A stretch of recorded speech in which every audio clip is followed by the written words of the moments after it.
Ito na yung araw na nag-propose ako kay Angel. Pero bago ko ito ikwento sa inyo, mag-intro muna ako.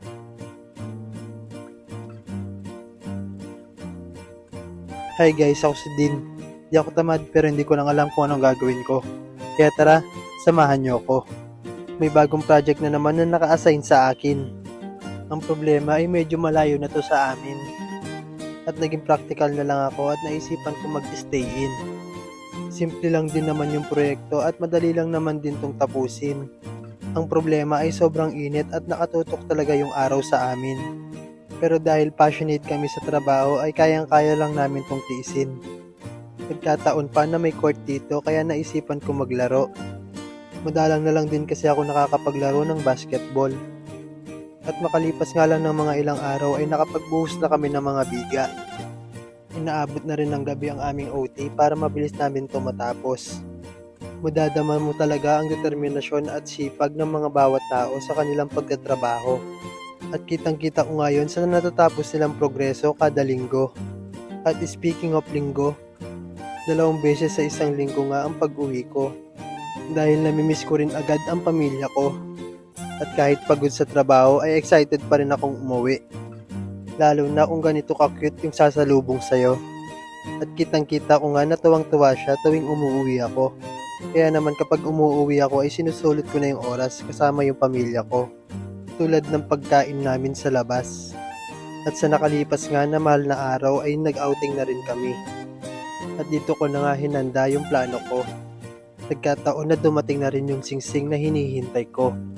At naisip ko na ito na yung magandang pagkakataon para makapag-propose kay Angel. At alam ko na ito rin yung matagal niyang hinihintay. At sana ang matamis na oo ang kanyang ibigay. At pagdating nga namin sa resort ay hindi ko alam kung paano ako magpo-propose sa kanya. At wala din kasing ibang nakakaalam sa mga kasama namin. At simpleng setup na nga lang ang aking ginawa. Wala na kasi ako naisip na ibang plano kundi ganito na lang. Medyo nahihiya din kasi ako dahil marami din taong nakakakita. Kaya naman nung nakakuha ko ng tiyempo ay ganito na yung ginawa ko. Hello! Saan si Aya? Aya! Aya! Hello! Mami! Mami! Wait! Nakabidyo ka na.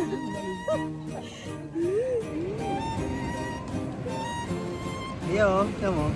Bibigay ko kay Mami. Mami! Will you marry me? Siyempre!